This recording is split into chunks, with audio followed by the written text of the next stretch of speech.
बिस्मिल्लाहिर्रहमानिर्रहीम।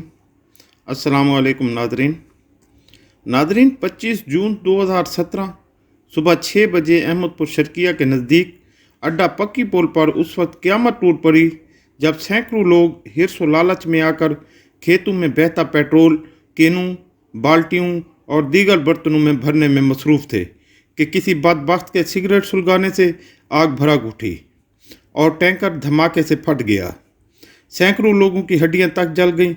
आप जिस टैंकर को स्क्रीन पर देख रहे हैं, यही वो टैंकर है जो 50,000 लीटर पेट्रोल से भरा हुआ कराची से भावलपुर आ रहा था कि अहमदपुर शर्किया से 5 किलोमीटर दूर अड्डा पक्की पुल के करीब कौमी शाहराह पर मोड़ काटते हुए टायर फट जाने से उलट गया और पेट्रोल सड़क और करीबी खेतों में बहने लगा, जिसके बाद करीबी बस्तियों के सैकड़ों लोग ऑयल टैंकर से रसने वाला पेट्रोल हासिल करने के लिए जमा हो गए।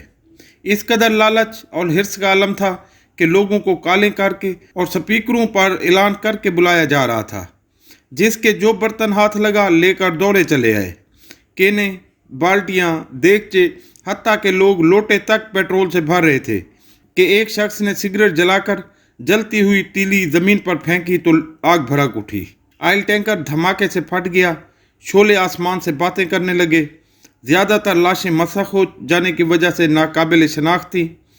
आग लगने से पहले मोटरवे पुलिस एहलकार और कुछ मकामी समझदार अफराद लोगों को ख़तरे से आगाह करते रहे कि वो ऑयल टैंकर से दूर हट जाए, लेकिन लालच और हिर्स ने इनकी एक ना सुनी। इस खित्ता की महरूमी में से एक मसला सेहत की सहूलतों का फुकदान भी है। जाए हादसा से तकरीबन 200 किलोमीटर दूर तक किसी हस्पताल में बर्न यूनिट मौजूद न होने की वजह से ज़ख्मियों को फौरी तौर पर मुनासिब इलाज मुआवजा की सहूलत न मिल सकी और तकरीबन 216 अफराद जान भाग हो गए। जिस दिन ये वाक़या पेश आया, रमज़ान का आखिरी रोज़ा था। अगले दिन ईद थी, लेकिन इस सानिया ने ईद की खुशियों को गम में बदल दिया।